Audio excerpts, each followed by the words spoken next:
क्या तुम्हें पता है डीमन स्लेयर सीरीज ने तुमसे कई बार झूठ बोला है। जैसे जब तांजीरो की तलवार का कलर ब्लैक हो जाता है तब साकोंजी और हागा नेजुका डर जाते हैं और शॉक हो जाते हैं, क्योंकि लोगों का मानना था कि ब्लैक ब्लेड यूजर्स बहुत ही कम उम्र में मारे जाते हैं और किसी भी ब्रीदिंग स्टाइल को नहीं सीख पाते, और तांजीरो भी ये सुनकर शॉक रह जाता है। लेकिन सच तो ये है कि ब्लैक ब्लेड यूजर्स दुनिया के सबसे टैलेंटेड और पावरफुल स्वॉर्ड्समैन होते हैं, और वो ब्रीदिंग स्टाइल सिर्फ इसलिए नहीं सीख पाते क्योंकि वो बने हैं सबसे पावरफुल ब्रीदिंग सन ब्रीदिंग को सीखने के लिए। अगर तुम्हें ये सीक्रेट इंटरेस्टिंग नहीं लगा तो क्या तुम इस हिडन डिटेल के बारे में जानते हो या फिर इस वाले सीक्रेट के बारे में जानते हो?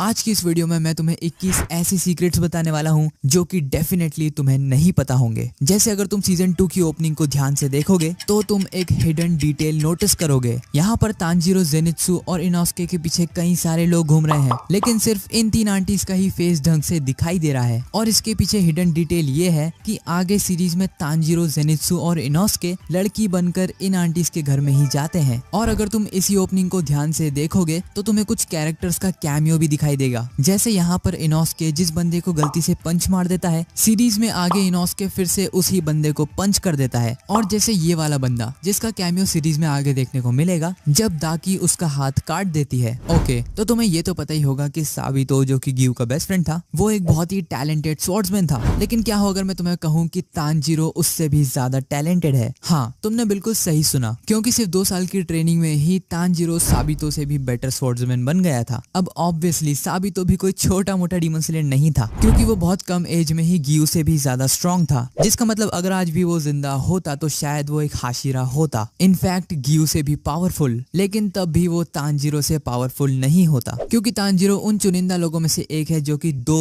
ब्रीदिंग स्टाइल एक साथ परफॉर्म कर सकते हैं। ऊपर से तांजीरो को सबसे पावरफुल ब्रीदिंग स्टाइल भी आती है जो कि है सन ब्रीदिंग। ओके, तो तुम्हें ये तो पता ही होगा कि हाशिरा बनने के लिए तुम्हें 50 से ज्यादा डीमंस को मारना होगा या फिर किसी 12 किजुकी के मेंबर को मारना होगा। लेकिन क्या तुम्हें ये पता था कि रेनगोकू हाशिरा बना था लोवर मून 2 को मारकर, जिस फाइट के दौरान रेनगोकू के कानों को भी काफी डैमेज पहुंचता है और सीरीज में आगे उसे थोड़ा कम सुनाई देने लगता है।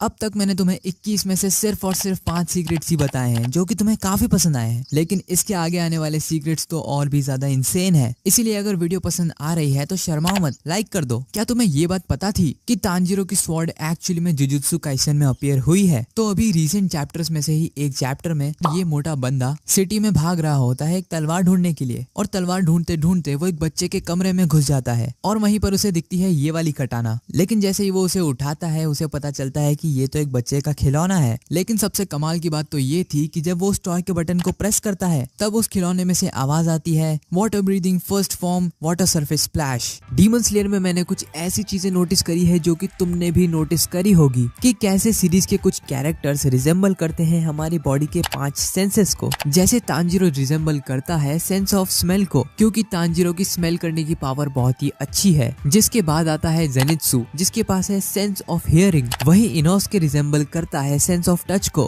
क्योंकि इनोस्के की टच करने की पावर इतनी कमाल की है कि वो कहीं दूर से गिरते हुए पत्ते को भी फील कर सकता है। कनाओ रिजेंबल करती है सेंस ऑफ साइट को, क्योंकि उसकी आंखें इतनी अच्छी है कि उसने देखने मात्र से ही फ्लावर ब्रीदिंग के बेसिक सीख लिए थे। And then we have Genya for sense of taste, और ऐसा इसलिए है क्योंकि गेन्या खा सकता है डीमंस को और टेम्पररी उनसे पावर भी गेन कर सकता है। तो तुमने फॉर्मर वाटर हाशिरा को हमेशा ये रेड कलर का मास्क लगाते हुए देखा होगा, लेकिन इसका कारण क्या है? तो बेसिकली साकोंजी ओरोकोडाकी का रियल फेस बहुत ही ज्यादा काइंड और जेंटल है, जिस वजह से कई लोग, यहाँ तक कि कई डीमंस भी उसका मजाक उड़ा दिया करते थे। इसलिए वो अपने फेस को लेकर काफी एम्बैरेस्ड फील करता था। एंड यही वो कारण था कि फॉर्मर वाटर हाशिरा ने अपने फेस के आगे ये डेंजर मास्क लगाना शुरू कर दिया। अब अगर तुम्हें डीमन स्लेयर पसंद है तो उसका एक कारण तो जरूर होगा उसके एनिमेशंस। लेकिन इतने कमाल के एनिमेशंस के लिए कमाल का पैसा भी लगता है, क्योंकि एवरेजली डीमन स्लेयर के हर एपिसोड का बजट अ वॉपिंग $80,000 होता है, मतलब लगभग 60 से 70 लाख रुपए पर एपिसोड। और अब तुम अंदाजा लगा सकते हो कि एक सीजन को बनाने में कितने करोड़ों का इन्वेस्टमेंट लगता होगा। क्या तुम जानते हो कि सारे हाशिरास की रियल एज क्या है? अगर नहीं जानते तो टेंशन मत लो, मैं बता देता हूँ। तो सबसे पहले गियोमे की एज है 27 और वो सभी हाशिरास में सबसे बड़ा है। जिसके बाद आता है फ्लैशी तेनगेन जिसकी एज है 23। फिर आते हैं गियू, ओबोनोय और सानेमी, क्योंकि इन तीनों की एज सेम है और इन तीनों की एज है 21। जिसके बाद आता है फ्लेम हाशिरा क्योजिरो रेनगोकू जिसकी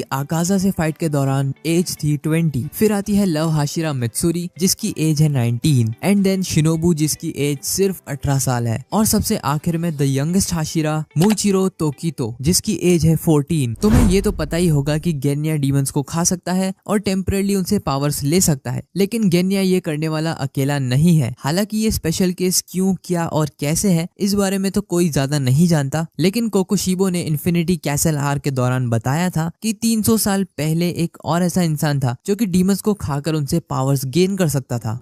अगर अभी तक तुम्हें नहीं पता तो मैं बता देता हूँ कि ग्योमे एक्चुअली में अंधा है और वो कुछ भी देख नहीं सकता। लेकिन ऐसा आखिर हुआ क्यों? तो बेसिकली जब ग्योमे डीमन स्लेयर नहीं बना था और एक नॉर्मल लाइफ एंजॉय कर रहा था तब उसे एक बार बुखार आ जाता है, लेकिन ये वाला बुखार इतना ज्यादा बढ़ जाता है कि ग्योमे की आंखों की नसें ही पंक्चर हो जाती है और वो परमानेंटली अंधा हो जाता है। अगर तुमने ध्यान दिया हो तो पूरी डीमन स्लेयर सीरीज में सिर्फ ऐसे 2 ही कैरेक्टर्स हैं जो कि 2 निचिरेन स्वॉर्ड्स यूज करते हैं और वो दोनों डीमन स्लेयर हैं तेनगेन उजुई और इनोस्के। और क्या तुम्हें ये बात पता थी कि मित्सुरी एक्चुअली में रेनगोकू की स्टूडेंट रह चुकी है? तो जब रेनगोकू हाशिरा नहीं बना था तब वो मित्सुरी को अपने अंडर ट्रेन करता था, लेकिन जब मित्सुरी फ्लेम ब्रीदिंग को ढंग से अडेप्ट नहीं कर पाती है तब वो इन्वेंट करती है अपनी खुद की ब्रीदिंग, लव ब्रीदिंग को। क्या तुमने कभी रॉक पेपर सीजर्स खेला है? खेला ही होगा और उसमें जीते भी होगे, लेकिन तुम कभी भी नेजुको से रॉक पेपर सीजर्स में नहीं जीत सकते क्योंकि डीमन स्लेयर के क्रिएटर ने ये बात क्लेम करी है कि Nezuko rock paper scissors game में हमेशा जीतती है। सिर्फ यही नहीं, डीमन स्लेयर के creator Koyoharu Gotouge Demon Slayer fans के लिए कुछ स्पेशल रिजल्ट्स भी अनाउंस कर चुके हैं कि अगर कभी सारे हाशिरास का आर्म रेसलिंग मैच होगा तो उसके रिजल्ट्स क्या होंगे। तो जैसा कि तुम देख ही सकते हो, मैच में ग्योमे क्लियरली जीत जाएगा, जिसके बाद सेकंड पोजीशन होगी तेनगेन उजुई की, देन थर्ड होगा क्योजिरो रेनगोकू, फोर्थ होगा Sanemi, then Giyu, Mitsuri, Muichiro, Obanai and then finally the weakest Hashira Shinobu. और उन्होंने पोस्ट स्क्रिप्ट में ये भी लिखा है कि अगर तांजिरो भी इस मैच का पार्ट होता तो वो मुइचिरो और ओबोनोय के बीच में होता। नेक्स्ट वाला सीक्रेट काफी अजीब है, मेरा मतलब काफी ज्यादा ही अजीब है, क्योंकि मित्सुरी के बालों का कलर पिंक होने का कारण है साकुरा मोची। हाँ, साकुरा मोची, जो कि पिंक कलर की एक rice ball type sweet dish होती है और मित्सुरी ने वो इतनी ज्यादा खा ली कि उसके बालों का कलर ही पिंक हो गया। कहा था ना अजीब है। तो बेसिकली जिस टाइम पर डीमन स्लेयर की स्टोरी बेस्ड है, यानी कि तांजिरो के टाइम पे, इस टाइम तक मुजान की 5 पत्नियां रह चुकी है। नहीं, मुजान को दूसरी शादी करने का कोई शौक नहीं है, बल्कि मुजान किसी रीजन से ही शादी करता है, जैसे मनी, पावर, सोसाइटी में रिस्पेक्ट जैसी चीजें। और जब उसका गोल कंप्लीट हो जाता है तो वो अपनी वाइफ्स को इतना ज्यादा मेंटली टॉर्चर करता है कि वो सभी सुसाइड कर लेती है। आई मीन ऑब्वियसली यार, वो मुजान है। तो तुम्हें ये तो पता ही होगा कि सभी डीमन स्लेयर्स को अपना एक मैसेंजर क्रो मिलता है, लेकिन क्या तुमने कभी इनोस्के के पास अपना क्रो देखा है? नहीं देखा होगा। और ऐसा इसीलिए है क्योंकि इनोस्के अपने क्रो को लिटरली 18 बार खाने की कोशिश कर चुका है। हाँ, तुमने बिल्कुल सही सुना, 18 बार खाने की कोशिश कर चुका है। अपर मून 6 ग्योतारो और दाकी को हरा देने के बाद तेनगेन उजुई रिटायरमेंट ले लेता है। अब यहाँ पर बहुत सारे लोग सोचते हैं कि तेनगेन अपनी इंजरीज की वजह से रिटायरमेंट लेता है,